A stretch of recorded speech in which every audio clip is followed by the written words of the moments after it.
Pernah nggak sih Anda ngerasa makin keras ngejar ketenangan, ketenangan itu malah makin lari menjauh? Ini paradoks yang aneh banget, tapi banyak dari kita ngalamin. Nah, di sini kita akan coba bedah bareng-bareng kenapa ini bisa terjadi. Pakai wawasan dari buku Chasing Peace karya Tom Rothschild. Tom Rothschild ini bener-bener nangkep inti masalahnya. Dia bilang, ini seperti dengan panik mencari keadaan tenang. Metaforanya kena banget kan? Justru karena kita lari mengejarnya, kedamaian itu malah ikut lari.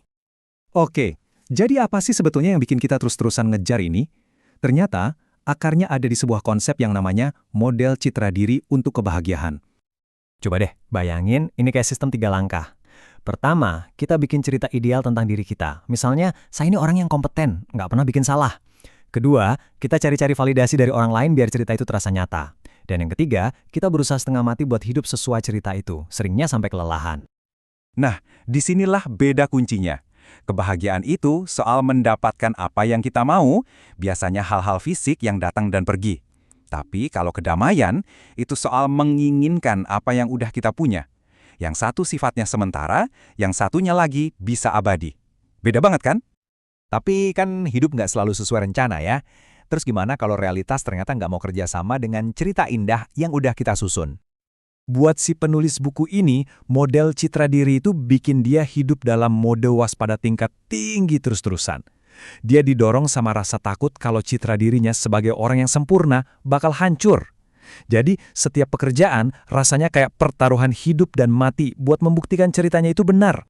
Stres yang gak ada hentinya ini ternyata punya dampak fisik yang serius banget. Amigdalanya, itu loh bagian otak yang jadi alarm bahaya, sampai bengkak ke ukuran yang lebih besar dari 98% populasi. Bayangin aja, alarm kebakaran di kepala nyala terus-terusan, bikin badan masuk model lawan atau lari, bahkan buat hal-hal sepele. Nah, disinilah puncaknya. Model citra diri yang dia bangun susah payah ternyata gagal total. Usahanya buat jadi sempurna malah bikin fisiknya hancur. Pengejaran itu ternyata udah jadi racun buat dirinya sendiri. Tapi percaya nggak? Justru dari titik terendah dan paling menyakitkan inilah sebuah terobosan besar akhirnya muncul. Disinilah pergeseran besarnya terjadi. Alih-alih berusaha ngontrol dunia luar, dengan suplemen, diet super ketat, dan lain-lain, dia nemuin jalan baru, mengubah respons internal otaknya.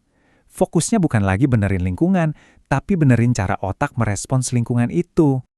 Harapan baru ini datang dari prinsip ilmiah yang keren banget, neuroplastisitas.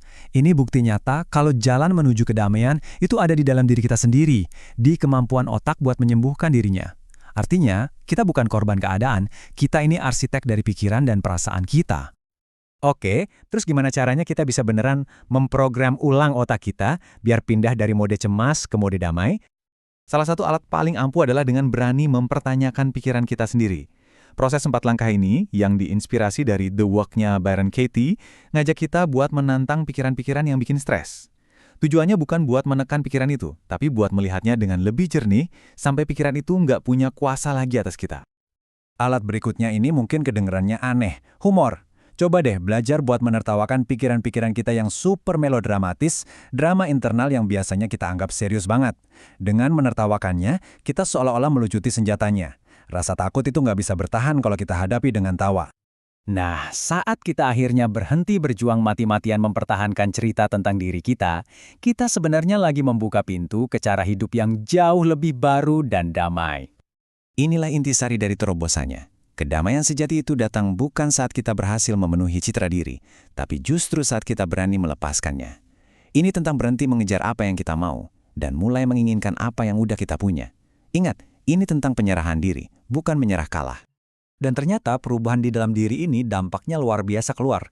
Saat kita berhenti melihat dunia dengan kacamata aku baik kamu jahat, kita pelan-pelan mulai menyembuhkan perpecahan di sekitar kita.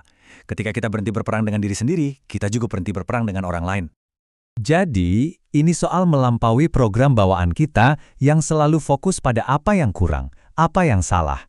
Ini tentang memilih kesadaran di atas pemrograman otomatis yang sudah ada di otak kita. Pada akhirnya, ini meninggalkan kita semua dengan sebuah pertanyaan untuk direnungkan. Cerita apa sih yang lagi kita kejar dalam hidup kita masing-masing?